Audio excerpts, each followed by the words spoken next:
Subscribe to Storylab. Now let's begin. Byron Summers had seen evil in its rawest forms. 20 years with Delta Force had shown him what men were capable of when stripped of civilization's veneer. He'd hunted terrorists through Afghan mountains, neutralized threats in urban Syrian warrens, and witnessed atrocities that still visited him in the quiet hours before dawn. But nothing, not Fallujah, not Kandahar, not any godforsaken hellhole he'd bled in, had prepared him for the particular kind of evil that wore a badge and shared Thanksgiving dinner with his family. The flight from Fort Bragg to Cedar Rapids touched down on a Tuesday afternoon in late September. Byron carried everything he owned in 2 duffel bags. After 2 decades of deployment cycles, temporary housing, and living out of footlockers, he'd learned not to accumulate possessions. The Army had been his life, his identity, his purpose. Now, at 42, with a medical retirement after a roadside bomb in Helmand had left his left leg full of titanium and his hearing permanently damaged, he was returning to Iowa to figure out what came next. His sister Christine waited at arrivals, and Byron trained, I caught the details immediately. The oversized sunglasses despite the overcast sky. The long sleeves in 70-degree weather. The way she held her left arm close to her body, protecting ribs. The brittle quality of her smile, like glass about to shatter. Byron. She hugged him carefully, and he felt her wince when his arms came around her shoulders. He pulled back, studying her face. Christine was 3 years younger, but the woman before him looked a decade older than 39. The vibrant girl who'd written him letters full of terrible jokes and small-town gossip had hollowed out, leaving this fragile shell. You look good, Chris. The lie tasted like copper. So do you. She touched the gray, threading his temples. Distinguished. Byron let her take one of his bags, though he noticed how she struggled with the weight. They walked to her Honda CR-V in silence, heavy with everything neither of them was saying. The drive to Cedar Mills took 40 minutes. Christine filled the air with nervous chatter about their father Alan Case's retirement from the mill, about her job at the county clerk's office, about neighborhood drama. Byron watched the familiar landscape roll past, cornfields giving way to strip malls, then the downtown area with its restored historic buildings and struggling local businesses. Colin's working late tonight, Christine said, too casually. He's been pulling a lot of overtime. You'll meet him tomorrow. Looking forward to it. Byron kept his voice neutral, but his jaw tightened. Colin Foster, state trooper, married to Christine for 8 years. Byron had met him twice, once at their wedding, once at their father's retirement party 4 years ago. Both times, something about the man had set off Byron's threat assessment instincts. Too controlling, too possessive. The way he touched Christine wasn't affectionate. It was proprietary. Christine had set up the guest room in their 2-story colonial on Maple Street. It was small but clean, with a view of the backyard where a tire swing hung motionless from an oak tree.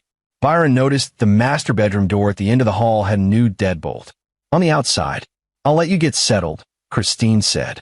Dinner's at 6. Just us tonight. After she left, Byron sat on the edge of the bed and assessed. The house was too quiet. No photos of the couple displayed anywhere he could see. The living room furniture looked new, probably because the old stuff had been broken. In the bathroom, he'd spotted a pharmacy's worth of pain medication in the cabinet. Ibuprofen, acetaminophen, muscle relaxers. He'd known, on some level. Her letters had become less frequent over the past 3 years. The few phone calls they'd managed had been strained, cut short. She made excuses not to video chat. But he'd been deployed, wrapped up in operations, trusting that his kid sister's life was continuing safely back in the world. What a fucking failure that trust had been. Dinner confirmed his suspicions. Christine had made pot roast, his favorite, but barely touched her own plate. She kept checking her phone, jumping at every notification. When Byron asked about Colin's schedule, she stammered through an answer about shift rotations and departmental politics. Chris, he said finally, setting down his fork. What happened to your ribs? She froze. I fell. Down the basement stairs. Clumsy. Show me the stairs. Byron, show me. The basement stairs were carpeted and had a sturdy railing. No loose boards, no hazards. Byron descended slowly, checking each step, then turned to look back up at his sister. You'd have to fall sideways, hard, to crack ribs on these stairs. Through the railing. Christine's composure cracked. Tears spilled over, tracking through carefully applied foundation that didn't quite hide the faded bruise on her cheekbone. Please don't. Please, Byron. It'll just make things worse. He climbed back up, moving carefully to control the rage building in his chest. 20 years of combat had taught him to channel anger into cold efficiency. How long? It doesn't matter. How long? She collapsed onto the basement door frame. 3 years. Maybe 4. It started small. Pushing. Then shoving. Then, she gestured vaguely at herself, encompassing all the damage.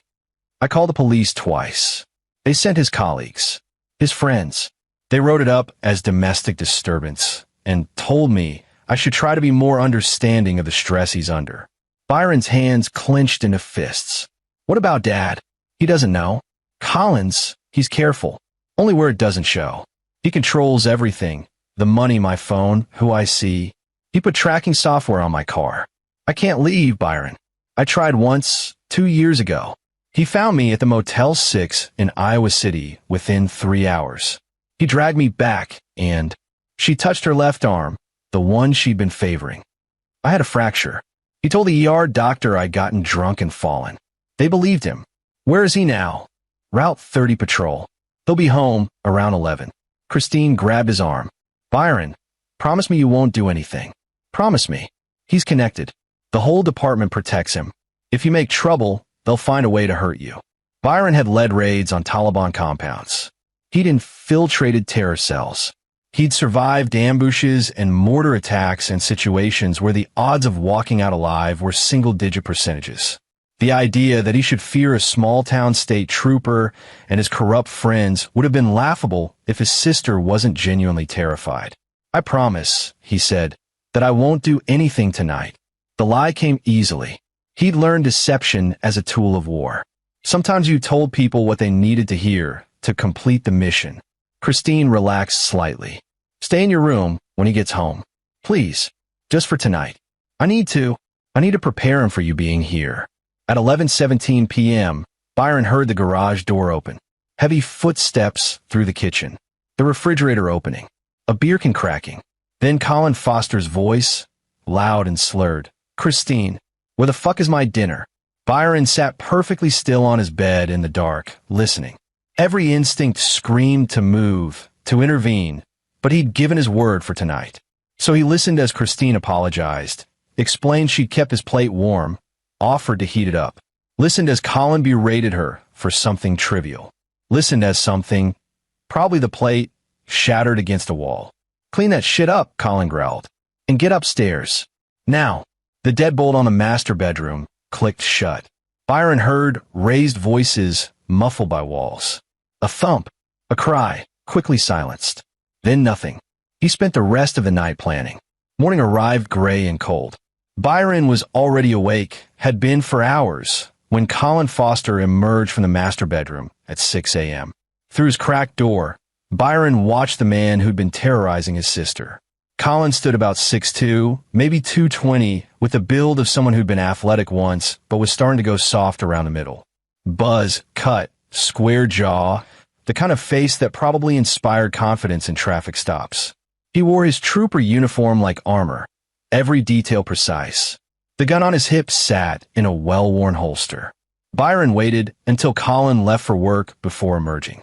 Christine was in the kitchen, cleaning up broken ceramic from the night before. A fresh bruise colored her upper arm in the exact shape of finger marks. Good morning, she said quietly. There's coffee. We need to talk about your exit strategy. Byron, no. I told you. I'm not leaving you here with him, Chris. We're going to handle this. Legally first. I'll go to the state police headquarters, file a formal complaint. We'll document everything, get you medical records, build a case. Christine laughed, a broken sound.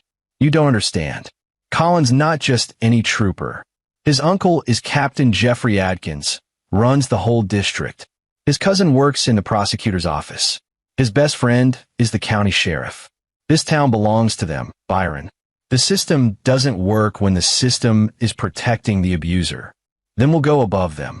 FBI. State Attorney General. With what evidence? He's too smart to leave proof. It's always my word against his.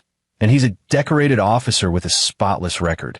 I'm just the hysterical wife who can't handle stress. She poured coffee with shaking hands. I've accepted it, Byron. This is my life now. I wanted to see you one more time before. She didn't finish the sentence, but Byron heard it anyway. Before she gave up completely. Before Colin went too far. Before it was too late. Where does he work? Byron asked. The station.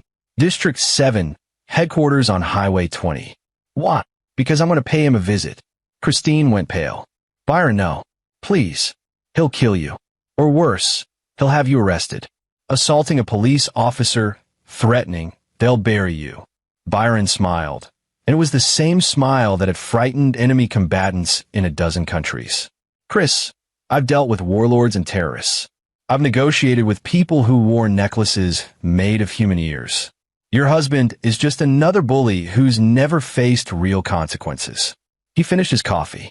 I'm going to give him a choice. Back off, or I end his career. One way or another. He won't back off. Men like Colin don't. Then I'll adjust my approach accordingly. District 7 State Police Headquarters occupied a brick building surrounded by patrol cars and American flags. Byron walked through the front doors at 10 a.m., dressed in jeans and a plain black t-shirt that showed off the tattoo sleeve marking his left arm. Unit insignias, operation dates, coordinates of places that no longer existed. The desk sergeant, a heavy-set man named Herbert Schmidt according to his nameplate, looked up with practiced bureaucratic indifference. Help you. I'm here to see Trooper Colin Foster. He expecting you? No, but tell him Byron Summers is here. His brother-in-law. Schmidt's expression shifted microscopically, a flicker of recognition, of understanding. The good old boy network processing a potential threat. Wait here. 10 minutes later, Colin emerged from the back offices, smiling broadly, hand extended. The performance of welcoming family. Byron, Christine told me you were in town. Sorry I missed you last night. Late shift. The smile didn't reach his eyes. Let's talk in the break room. The break room was empty, coffee-stained and smelling of old cigarettes despite the no-smoking signs. Colin shut the door, and the mask dropped. What do you want? I want you to stop hitting my sister. Colin laughed. That what she told you? Jesus. She's always been dramatic. Look, Byron, I know you're just back from deployment or whatever, but you don't understand the situation. I understand that you fractured her arm, cracked her ribs, put bruises on her that she has to hide with makeup and long sleeves. Byron's voice stayed level, conversational. I understand that you use your badge to intimidate her and your connections to keep anyone from helping her. Careful. Colin's hand drifted toward his service weapon. You're in a police station, making serious accusations against an officer. That could go real bad for you. Touch her again, Byron said quietly, and I'll end your career. Colin's face flushed red. You threatening me? In my own house. He stepped forward, invading Byron's space. I don't know what kind of tough guy bullshit they taught you in the army, but this is my town. You're nobody here. Just another washed-up vet looking for trouble. Byron didn't move. Last warning. Walk away from her. File for divorce. Leave town. I don't care. But you don't touch her again. Colin swung. It was a haymaker telegraphed from a mile away, the punch of someone who'd bullied his way through life without facing real resistance. Byron slipped inside the arc, trapped the arm, and executed a joint lock that put Colin face first against the floor in under 2 seconds. The trooper's weapon clattered away. Byron applied pressure, just enough to make the shoulder joint scream without dislocating. What the Colin gasped. The break room door burst open. 6 officers flooded in, hands on weapons, shouting commands. Byron recognized the choreography. They'd been watching, waiting for him to make a move they could arrest him for. But Byron had served in enough hostile territories to know how to control optics. He released Colin and stepped back, hands visible, non-threatening. Officer Foster swung at me. I defended myself. That's all. Colin scrambled up, face crimson with rage and humiliation. He attacked me. Arrest him. But the officers had seen. Schmidt from the desk. 2 others who'd been watching through the door window. They'd witnessed Colin throw the first punch and Byron's minimal, controlled response. Under the law, Byron had committed no crime. "Maybe we all calm down," Schmidt said carefully. "Foster, you good?" Colin was breathing hard, nursing his shoulder.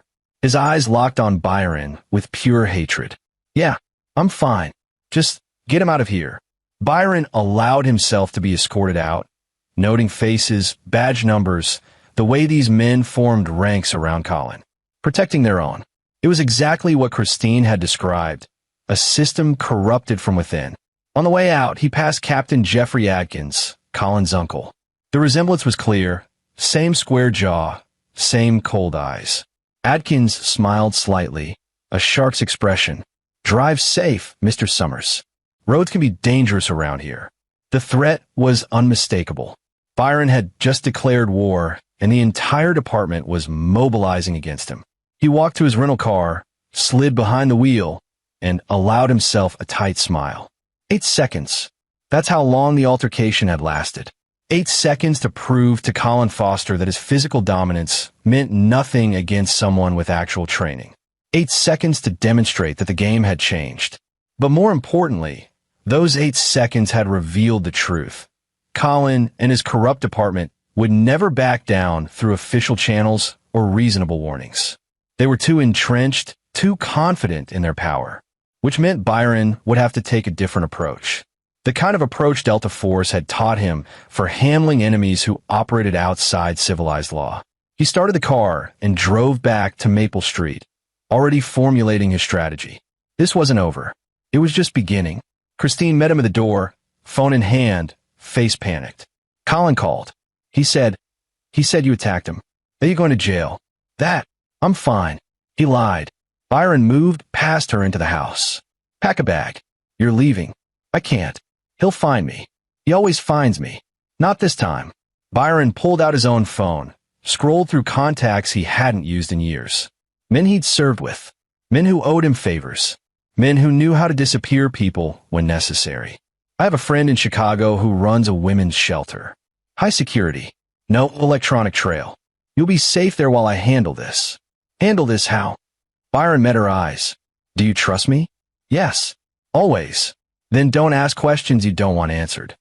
For hours later, Christine was on a bus to Chicago with cash, a burner phone, and contact information for Paige Shepard, a former military intelligence officer who now directed a network of safe houses for domestic violence survivors.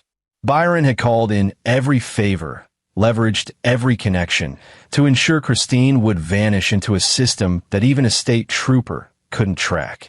Colin would come home to an empty house and a note. "She's gone. You'll never find her. Leave town or face the consequences." Byron knew what would happen next. Colin would rage. He'd use every resource available to search for Christine.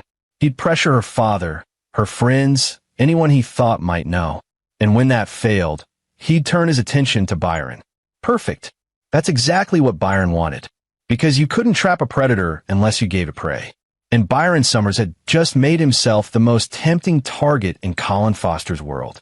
He cleaned Christine's blood from the basement stairs, blood she'd claimed was from a fall, blood that told a darker story. He photographed the bedroom deadbolt, the broken plate from last night, every piece of evidence that screamed of abuse. Then he sat down at the kitchen table and began making phone calls.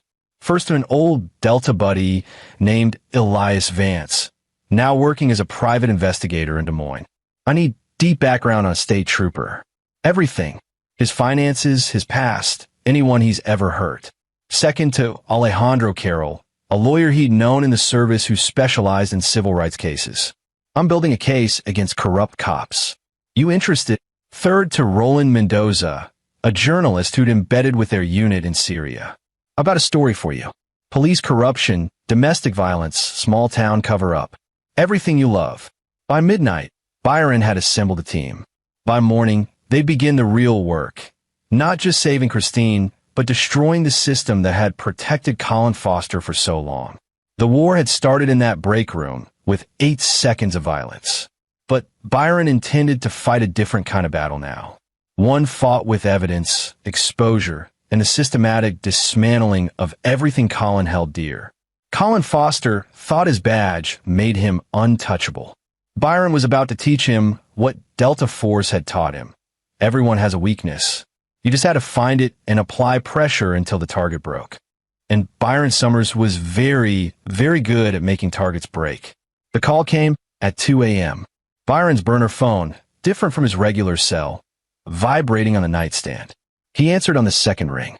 Your sister's little vacation won't last. Colin's voice, tight with rage, barely controlled. I know people. I'll find her. And when I do, I'll make sure she regrets every day she spent away from me. You're welcome to try. And you think you're tough? You're nothing. A washed-up soldier playing hero. I'm going to destroy you. Harassment charges. Assault. I've got 6 witnesses who'll say you attacked me unprovoked. You'll be in county lockup by Monday. Byron smiled in the darkness. Colin was predictable, falling into the exact pattern Byron had anticipated. Looking forward to it. See you in court. He hung up before Colin could respond. The trooper would be confused now, thrown off balance. Why wasn't Byron scared? Why wasn't he backing down? Because Colin Foster was thinking tactically. Byron Summers was thinking strategically. And the difference between those two mindsets was the difference between winning a battle and winning a war. Byron opened his laptop and reviewed the preliminary report Elias had sent over. Colin's background was exactly what he'd expected. Complaints that went nowhere, ex-girlfriends who dropped restraining order requests under mysterious circumstances, excessive force incidents that disappeared from official records. Jeffrey Adkins had been running interference for his nephew for over a decade. But buried in the financial records, Elias had found something interesting. Colin had money, far more than a state trooper's salary should provide. Offshore accounts, cash deposits, unusual transactions. Either he was dirty or someone was paying him.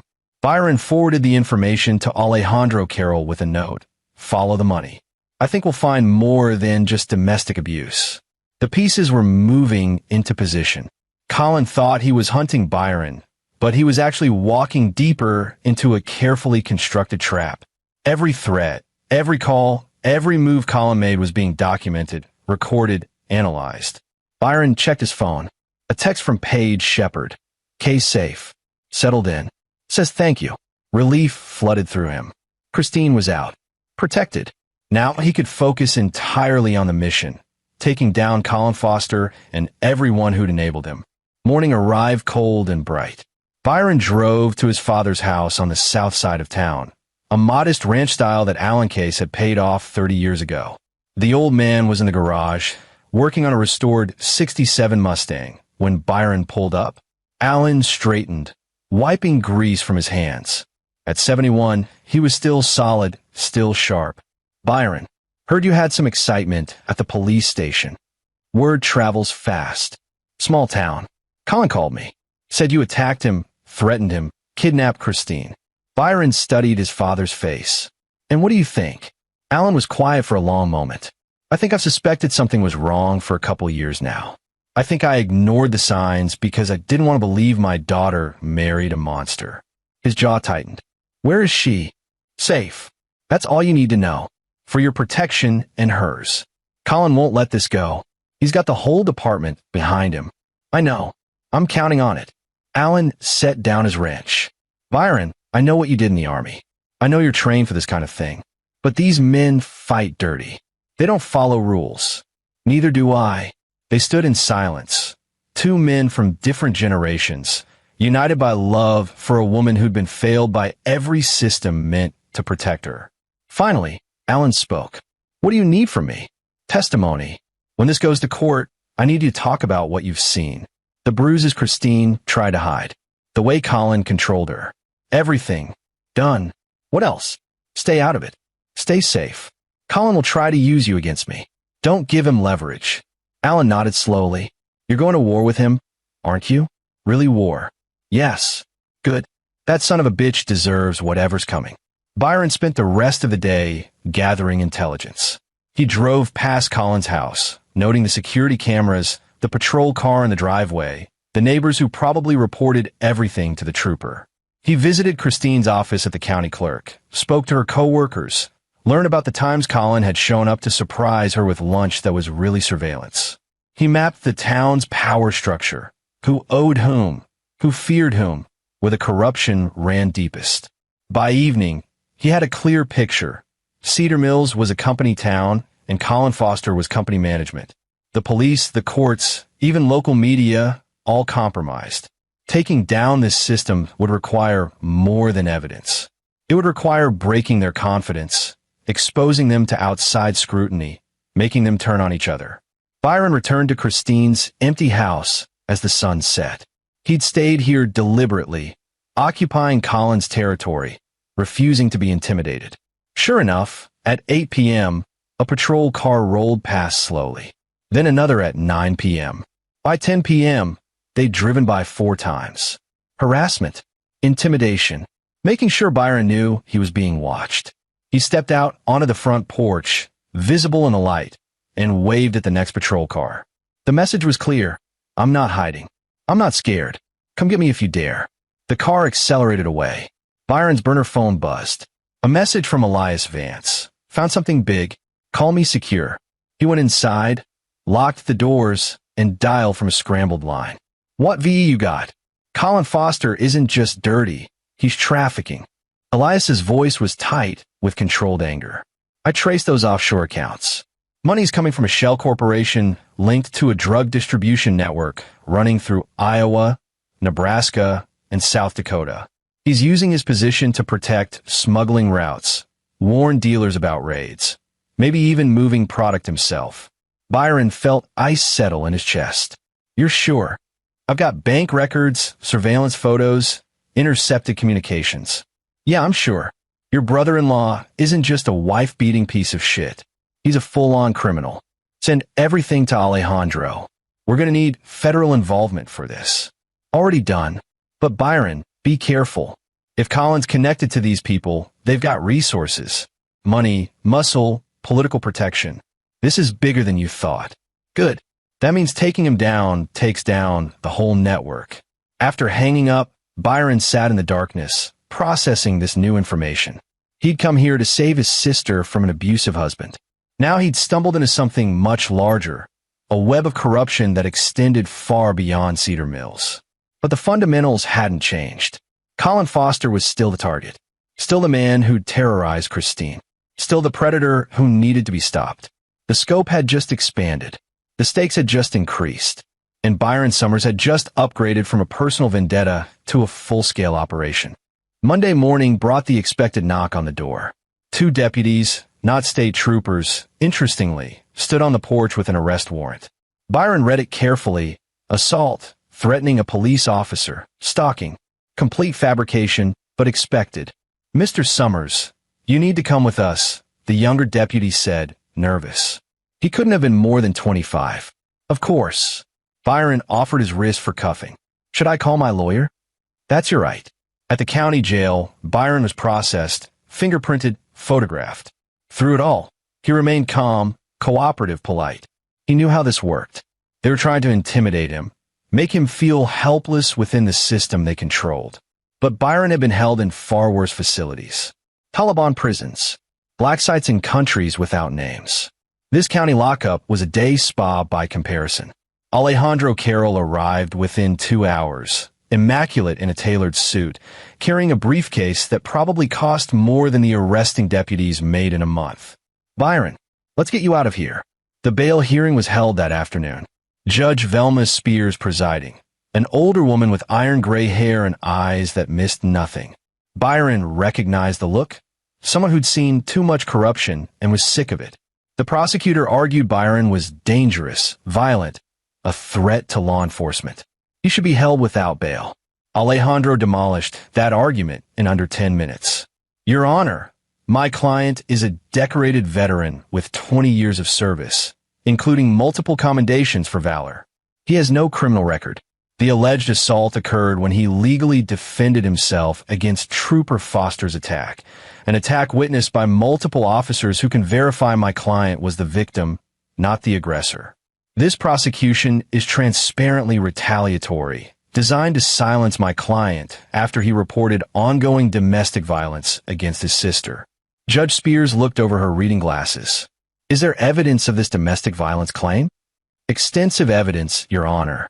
Medical records, photographs, witness statements. We're prepared to file a civil suit against Trooper Foster and potentially the department for failing to protect a victim. The judge was quiet for a moment. Then, bail is set at $5,000. Mr. Summers is released on his own recognizance. She looked directly at the prosecutor. And I expect any future charges to have substantially more merit than these. Outside the courthouse, Alejandro grinned. That went better than expected. Spears hates corrupt cops. Lost her daughter to domestic violence 10 years ago. Boyfriend was a sheriff's deputy. System protected him until he killed her. Byron felt a chill. Will she be safe? If she's helping us. She's been a judge for 30 years. They can't touch her without exposing themselves even more. Alejandro checked his watch. We've got a meeting in an hour. Someone who wants to help. That someone turned out to be Roland Mendoza, the journalist Byron had called. They met at a coffee shop in Iowa City, far from Cedar Mills.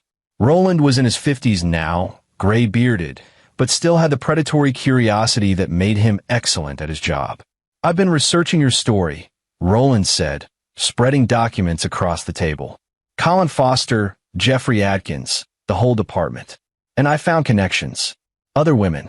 At least 5 others over the past 10 years who filed complaints against Colin or other officers in that district. All complaints dismissed or disappeared. 2 of those women left the state. One died in a single-car accident 3 years ago. Byron's blood went cold. Suspicious. State police investigated their own officers' possible involvement and found nothing. Make of that what you will. Roland pulled out more papers. But here's what's really interesting. I tracked down one of the women who left. Mandy Osborne. She's willing to talk. She'll testify about what Colin did to her, how the department covered it up. That's explosive. It gets better. She kept evidence. Photos, recordings, documents. Everything she'd need for a case, but was too scared to use because Colin threatened to kill her. Roland leaned back. She'll go on record, Byron. If you can guarantee her protection. I can. Byron thought of Paige Shepard's network, the safe houses, the resources available. When can we meet her? Tomorrow. She's flying in from Seattle. Wants to see Colin pay for what he did. The pieces were falling into place faster than Byron had dared hope. With Mandy's testimony, Elias's financial evidence, Alejandro's legal expertise, and Roland's media platform, they had the foundation for a case that could bring down not just Colin, but the entire corrupt system. But Colin wasn't waiting passively. That night, Byron returned to Christine's house to find the windows smashed. Spray painted across the garage. Dead man. Subtle. Byron called it in, insisted on a state police report, photographed everything. When the responding officer, not from Cedar Mills, arrived, Byron walked him through the damage. This is retaliation. I've filed complaints against Trooper Colin Foster. This is his response. The officer, a young trooper named Steve Babcock, looked uncomfortable. Sir, do you have evidence it was Foster? I have pattern and motive. He's targeted me since I reported his domestic violence against my sister. Babcock wrote carefully in his notebook, and Byron could see the conflict in his expression. A decent cop caught between doing his job and not antagonizing the department. I'll file the report. But sir, between you and me, you should leave town. This situation is going to escalate. I'm counting on it. After Babcock left, Byron examined the damage more carefully. The vandalism was amateur, rage-fueled rather than strategic. Colin was losing control, making mistakes. Exactly what Byron needed. He called Paige in Chicago. How's Christine? Struggling. Asking about you constantly. Worried Colin will kill you. Tell her I'm fine. Tell her we're winning. Are you? Byron surveyed the destruction around him. Broken glass, threats, evidence of his enemy's desperation. Yeah, we are. Because every action Colin took dug his grave deeper. Every threat, every act of vandalism, every abuse of power was being documented, recorded, built into a case that would be impossible to dismiss. Colin Foster thought he was fighting Byron Summers, one man he could intimidate or destroy. He didn't realize he was fighting an entire operation meticulously planned and executed by someone who toppled terror networks and warlords. The vandalism wasn't an attack. It was a gift. More evidence. More proof for the pattern. Byron spent the night at a hotel, leaving the house empty and vulnerable. If Colin wanted to escalate further, let him. Every crime committed was another nail in his coffin. The next morning brought news. Mandy Osborne had arrived in Iowa City. Byron, Alejandro, and Roland met her at a secure location, a lawyer's conference room with armed security outside. Mandy was 43, blonde, still beautiful despite the haunted look in her eyes. She shook Byron's hand firmly. "Thank you for doing this. For protecting your sister. I wish someone had protected me. Tell us what happened." The story spilled out over 3 hours. Colin had dated Mandy 7 years ago, before he married Christine. It started normally, charming, attentive, perfect. Then came control, the jealousy, the violence. When Mandy tried to leave, Colin's stalker threatened her family, used his badge to harass her employers until she was fired. I went to his captain, Jeffrey Atkins. I had photos of bruises, a recording of Colin threatening to kill me if I left. Atkins listened to everything, then told me I was a vindictive ex-girlfriend trying to ruin a good officer's career. He said if I pursued charges, he'd make sure I was arrested for filing a false report. Did you go to anyone else? I tried, but Colin knew everyone. The prosecutor, judges, other cops. They closed ranks. So I ran, changed my name, moved to Seattle, spent 7 years looking over my shoulder. Tears tracked down her face. When I saw your case in the news, I knew I had to come back. I can't let him do this to anyone else. Alejandro recorded her testimony. Roland took notes for his article. Byron simply listened, adding Mandy's story to the growing picture of Colin Foster as a serial abuser protected by systematic corruption. There's something else, Mandy said. Colin had money, more than cops should have. He was always taking trips to Omaha, coming back with cash. I asked once, and he beat me so badly I couldn't walk for a week. But I remember seeing him with these men, scary men. Not cops, criminals. Elias's drug trafficking evidence suddenly made perfect sense. Colin had been dirty for years, long before he married Christine. After the interview, Alejandro outlined their legal strategy. We file civil suit against Colin and the department. Violation of civil rights, failure to protect, conspiracy to obstruct justice. We hit them in federal court where their local connections mean nothing. Simultaneously, I've contacted the FBI about the drug trafficking evidence. They're interested. How long until we can move? Days. Maybe a week. We need everything documented perfectly. No mistakes. Byron nodded. The trap was nearly set. All that remained was springing it. That night, his burner phone rang again. Unknown number. He answered with silence. Byron Summers. The voice was older, authoritative. Captain Jeffrey Atkins. We need to talk. I'm listening. You're causing problems, making accusations, spreading lies about good officers. That ends now. Or what? Or you'll regret it. This is your one warning. Drop the charges, get your sister to recant, and leave town. Do that, and we'll let the vandalism slide, drop the assault charges, everyone walks away.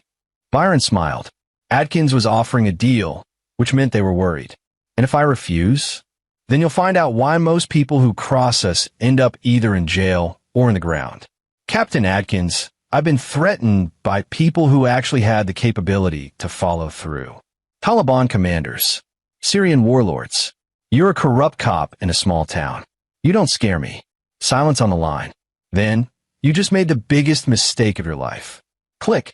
Byron immediately called Alejandro. They're going to escalate. Atkins just threatened me. We need to move faster. I'll push the FBI, file the civil suit tomorrow morning. But Byron, if they're threatening you, they might try violence. Real violence. Let them try. Because Byron had one advantage these men couldn't match. He'd survived 20 years of combat. He'd faced real enemies in real wars. And he'd learned that the most dangerous moment in any operation was when the enemy realized they were losing. That's when they got desperate, made mistakes, exposed themselves completely. Atkins's threat meant they were scared. and scared enemies made fatal errors. Byron prepared for the next phase. He moved out of Christine's house entirely, checked into a hotel under a different name, and began operating with full operational security. If they wanted to come at him, they'd have to work for it. 2 days later, the hammer dropped. Not on Byron, on Colin. The FBI raided Colin Foster's house at 6 a.m., executing a federal search warrant related to drug trafficking, money laundering, and corruption. They found exactly what Elias had predicted: cash, burner phones, evidence of Colin's involvement in a distribution network spanning 3 states. By noon, Colin was in federal custody. By evening, Jeffrey Adkins and 2 other officers had been arrested as co-conspirators. The news spread through Cedar Mills like wildfire. The untouchable state trooper, the powerful captain, both facing federal charges that came with decades in prison. Rowland's article published simultaneously, detailing the domestic violence, the cover-ups, the pattern of abuse spanning years. Mandy Osborne's testimony, Christine's story, the evidence Byron had gathered, all laid out in devastating detail. The town that had protected Colin Foster for so long suddenly turned on him. People who'd been too scared to speak up came forward with their own stories. Other victims, other crimes. The flood became an avalanche. Byron sat in his hotel room, watching the news coverage, feeling a cold satisfaction. The first phase was complete. Colin was arrested, his protection stripped away, facing justice he'd evaded for years. But Byron wasn't done, because arrest wasn't punishment enough. Not for what Colin had done to Christine, to Mandy, to all the others. He wanted Colin to feel the same fear, helplessness, and despair he'd inflicted on his victims. He wanted Colin Foster to understand what it meant to be trapped in a system designed to hurt you, with no escape and no hope. And Byron had a plan for that too. Colin Foster's bail hearing drew national media attention. The decorated state trooper accused of drug trafficking and domestic violence. The department that had covered for him. It was the kind of story that dominated news cycles. Byron attended, sitting in the gallery, watching Colin shuffle and wearing an orange jumpsuit and chains. Their eyes met across the courtroom, and Byron saw it. The first crack in Colin's confidence. The realization that he was no longer in control. The federal prosecutor argued Colin was a flight risk with extensive criminal connections. No bail. Colin's lawyer, an expensive defense attorney named Ernesto Morales that someone was paying for, argued his client was a decorated officer being railroaded by false accusations. Judge Mary Holmes wasn't buying it. Mr. Foster, you're accused of serious federal crimes with substantial evidence against you. Bail is denied. You'll remain in federal custody pending trial. Colin exploded. This is bullshit. I'm a state trooper. You can't. Bailiff, remove him. As Colin was dragged from the courtroom, screaming obscenities and threats, Byron remained perfectly still. No satisfaction on his face. No emotion at all. Just cold observation. Outside, reporters swarmed. Byron gave a brief statement. My sister suffered for years under Colin Foster's abuse, while the system meant to protect her instead protected him. Today is the first step toward justice, but there's more work to do. This isn't just about one bad cop. It's about a culture that enables abuse and punishes victims. The statement went viral. By evening, it had been picked up by national news, shared millions of times on social media, and sparked a broader conversation about police accountability and domestic violence. Byron received calls from other victims across the country, other people fighting similar battles against corrupt systems. He couldn't help them all, but he listened, offered advice, connected them with resources. Christine called from Chicago, crying. It's over. He's arrested. I can come home. Not yet, Byron said gently. The criminal case is just starting. We still have the civil suit. And Colin still has powerful friends who might retaliate. Give it time. Stay safe. Byron, what you did. I can't believe you actually. I told you I'd handle it. But the FBI? The federal charges? That wasn't just handling it. You destroyed his entire life. He destroyed yours first. I just made sure he couldn't do it to anyone else. Christine was quiet for a moment. Thank you. I know I can't say it enough, but thank you. After hanging up, Byron turned his attention to the next target. the civil lawsuit against the Cedar Mills Police Department and the State Police District. Alejandro had filed it 2 days ago, naming Colin Foster, Jeffrey Atkins, and a dozen other officers who'd ignored complaints, destroyed evidence, and facilitated abuse. The department was scrambling. They'd hired lawyers, were conducting internal investigations, issuing statements about a few bad apples, and their commitment to accountability. Byron wasn't interested in their PR campaign. He wanted systematic change, terminations, policy reforms, outside oversight, real consequences that would prevent this from happening again. But there was still one more element to his plan. One final piece that would ensure Colin Foster's punishment fit his crimes. Byron visited Colin in federal detention. He put his name on the approved visitor list, knowing Colin's ego wouldn't let him refuse. The meeting room was monitored, recorded, everything by the book. Colin looked haggard.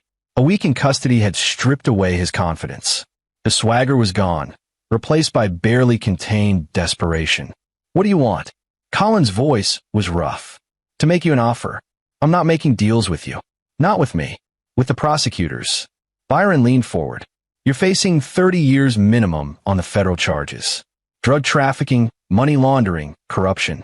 They've got evidence that'll bury you. Your lawyer knows it. You know it." Colin's jaw clenched.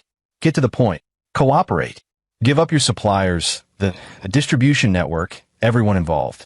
In exchange, the prosecutor might reduce your sentence. Maybe 15 years instead of 30. I'm not a rat. No, you're a coward who beats women and hides behind a badge. But you're also smart enough to know you're finished." Byron's voice dropped. "Your choice is simple. Spend the rest of your life in prison, or spend half your life and maybe see daylight before you're 70. Colin stared at him with pure hatred. This is all because of Christine? Because she couldn't handle a little discipline? The word discipline hung in the air, a confession wrapped in euphemism. Byron smiled coldly. "Actually, this is because you're a criminal who thought his badge made him above the law. Christine just gave me the excuse to prove you wrong. I'll get out. I'll appeal. I have friends. Your friends are under investigation. Atkins is facing charges. The department is being sued. Everyone who protected you is running for cover." Byron stood. "You're alone, Colin. Just like you made Christine feel. Just like all your victims felt." He walked to the door, then paused. "Oh, and one more thing. The civil suit? We're going after your assets. The house, the cars, the offshore accounts. Everything you stole, everything you hid. We're taking it and giving it to your victims as compensation. By the time we're done, you'll have nothing." Byron left Colin sitting there, face pale, finally understanding the totality of his destruction. 3 days later, Colin's lawyer contacted the federal prosecutor. Colin was ready to cooperate, to testify against the drug network in exchange for a reduced sentence. Byron learned about it from Alejandro with satisfaction. He flipped, gave up names, locations, the whole operation. The FBI is executing raids across 3 states. They're calling it one of the biggest drug busts in Midwest history. And his sentence? 15 years, with possibility of parole after 10 if he testifies at all the trials. But Byron, there's more. The other inmates found out he's cooperating. He's been marked as a snitch. They had to move him to protective custody. Byron felt no sympathy. Colin had spent years terrorizing people weaker than him, using his power to hurt the vulnerable. Now he was the vulnerable one, isolated, afraid, trapped in a cage with people who wanted to hurt him. Poetic justice. The civil lawsuit proceeded through federal court. The department fought it aggressively, but between Mandy's testimony, Christine's evidence, and the pattern documented by Roland's investigation, the case was overwhelming. 6 months after Byron arrived in Cedar Mills, Judge Mary Holmes delivered her ruling. The department was liable for civil rights violations, failure to protect, and systematic enablement of abuse. Damages awarded to Christine, Mandy, and 3 other victims who'd come forward. $12 million. The department didn't have that kind of money. They'd have to mortgage buildings, liquidate assets, cut budgets. The financial impact would force reforms they'd resisted for decades. Outside oversight, independent complaint review, mandatory training on domestic violence. Jeffrey Atkins took a plea deal, 10 years for corruption and obstruction of justice. He'd be 75 when released. His career in law enforcement permanently ended. The other officers implicated in the cover-up faced termination, criminal charges, or both. The entire corrupt system Byron had identified was being systematically dismantled. Rowland's article won a journalism award and sparked state-level investigations into police handling of domestic violence cases. Politicians called for reforms. Activists cited the Cedar Mills case as proof that the system needed fundamental change. Byron sat in the courtroom as the verdicts and settlements were announced, feeling the weight of it all. He'd come here to save his sister. He'd ended up exposing a criminal network, taking down corrupt cops, and starting a movement. But more than that, he'd given Christine her life back. 8 months after Byron first arrived in Cedar Mills, Christine returned home. Not to the house she'd shared with Colin, that had been sold, the proceeds going to victim compensation. Instead, she moved into a small apartment near their father's place, started therapy, began rebuilding. Byron helped her move in, carrying boxes of new furniture, new belongings, a new life free from fear. "I still can't believe it's real," Christine said, arranging books on a shelf. "That he's actually in prison. That it's over. It's real." Byron set down a box labeled kitchen. "And it's over. What about you? What's next?" Good question. Byron had spent 8 months consumed by this mission. Now that it was complete, he faced the same question he'd been avoiding since his medical retirement. What came next? "Alejandro offered me a job," Byron said. "Investigator for his firm, helping with cases like yours. Victims who need someone to fight for them." Christine smiled. "That's perfect for you." "Yeah. Turns out 2 decades of hunting terrorists translates, well, to hunting corrupt cops and abusers." They worked in comfortable silence for a while, transforming the empty apartment into a home. Eventually, Christine spoke again. "Do you think Colin will ever understand what he did? Feel genuine remorse?" Byron considered the question. He'd seen Colin's face in court. Not remorseful, just bitter. Angry at being caught rather than guilty for his crimes. No, men like him never do. They see themselves as victims, even when they're clearly the monsters. Then how is this justice? If he doesn't learn, doesn't change, justice isn't about changing him. It's about stopping him from hurting anyone else. It's about making sure his victims know they matter, that they deserve protection, that what happened wasn't their fault. Byron met her eyes. "You deserved better than what Colin gave you. You deserved a system that protected you instead of protecting him. We couldn't give you that then, but we made damn sure you'll have it now." Christine hugged him tightly. "You saved my life, Byron. Literally. If you hadn't come back when you did, I think you would have killed me eventually. I should have come sooner. Should have seen the signs. You were deployed, serving your country. You couldn't have known. I should have." The guilt would always be there, Byron knew. The knowledge that while he'd been fighting enemies overseas, his sister had been suffering at home. "But I'm here now, and I'm not going anywhere." They finished unpacking as the sun set, painting the apartment in gold light. Alan arrived with dinner, Chinese takeout from the place they'd loved as kids. The 3 of them sat around Christine's new table, eating, talking, laughing for the first time in years. This was what victory looked like. Not medals or glory, but quiet moments of peace. Family safe. Threats neutralized. Justice served. Byron's phone buzzed. A text from Paige Shepard. Another woman reached out. Needs help with abusive cop husband in Nebraska. Interested, Byron looked at Christine, happily telling Alan about her plans to return to school, to study social work, so she could help other survivors. Looked at his father, proud and protective, glad to have his daughter back. He typed back, "Send me the details." Because this mission might be complete, but the war against men like Colin Foster was never over.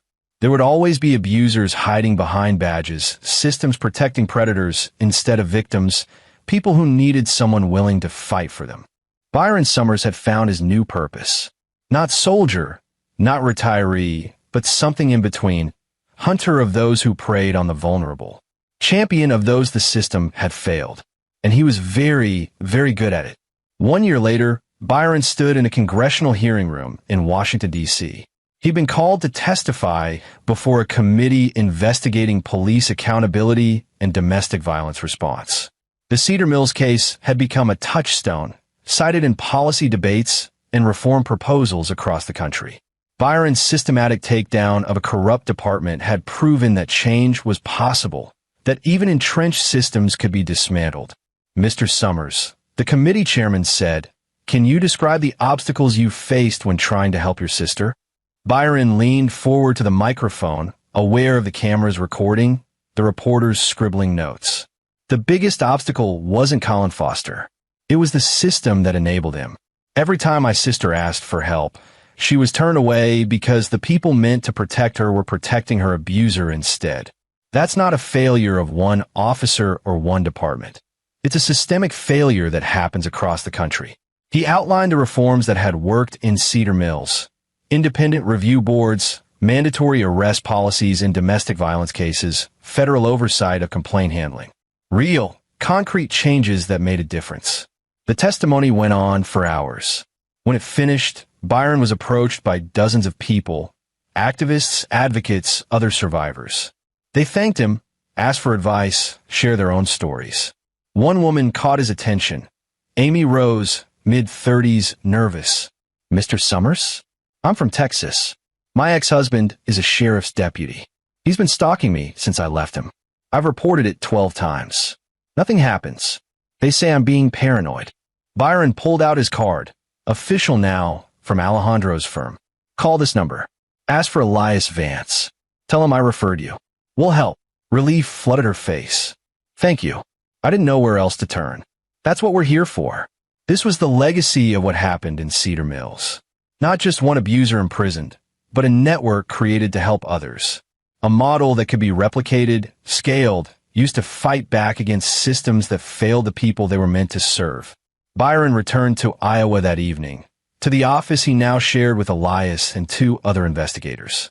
His walls were covered with case files. Women escaping abusive partners, men fighting corrupt departments, families seeking justice. Each case was different. Each required its own strategy, its own approach. But the fundamentals were always the same. Gather evidence, apply pressure, expose the truth, make the system work even when it was designed to fail. Christine visited the office, sometimes volunteering, helping coordinate resources for victims. She completed her social work degree and now ran support groups for domestic violence survivors. Alan came by too, proud of his son's new mission. They'd built something good from something terrible. Turned pain into purpose. Byron's phone rang. "Alejandro, got a case for you. Police chief in Missouri, covering for officers who've been accused of assault by multiple women. Local prosecutors won't touch it. Federal jurisdiction, if we can prove civil rights violations, which I think we can. You available?" Byron looked at the photo on his desk. Him and Christine at her graduation, both smiling, both free. "Yeah, I'm available." "Good, because this one's going to be a fight." Byron smiled. "The best ones always are." He grabbed his jacket and headed for the door. There was work to do. Predators to hunt. Victims to protect. Systems to dismantle. Colin Foster was in prison, serving his sentence, a cautionary tale about what happened when someone finally fought back. The Cedar Mills Police Department had been reformed, rebuilt, cleaned of corruption. Christine was safe, thriving, helping others who'd suffered as she had. Mission accomplished. But for Byron Summers, the war was just beginning. Because there were hundreds of Colin Fosters out there, thousands of Christines suffering in silence, entire systems built to protect the powerful at the expense of the vulnerable. And Byron had learned something important during those 8 months in Cedar Mills. One person could make a difference. One person with training, resources, and absolute determination could tear down walls that seemed unbreakable. He'd been a soldier for 20 years, fighting wars in distant countries. Now he was a soldier in a different kind of war, one fought in courtrooms and police stations and congressional hearings. A war against corruption, abuse, injustice. And Byron Summers intended to win every battle. He drove toward Missouri as the sun set, already planning his approach, identifying targets, preparing for the fight ahead. The road stretched before him, long and uncertain, but that was fine. He'd spent 2 decades walking into uncertain situations. This was what he'd been trained for. Not Delta Force anymore. Not soldier. Something better. Protector. Avenger. The person who showed up when the system failed, when hope seemed lost, when victims needed someone to believe them and fight for them. Byron Summers, hunter of those who thought themselves untouchable. And he was just getting started. This is where our story comes to an end. Share your thoughts in the comments section. Thanks for your precious time. If you enjoyed this story, then please make sure you subscribe to this channel. That would help me a lot. Click on the video you see on the screen, and I will see you there.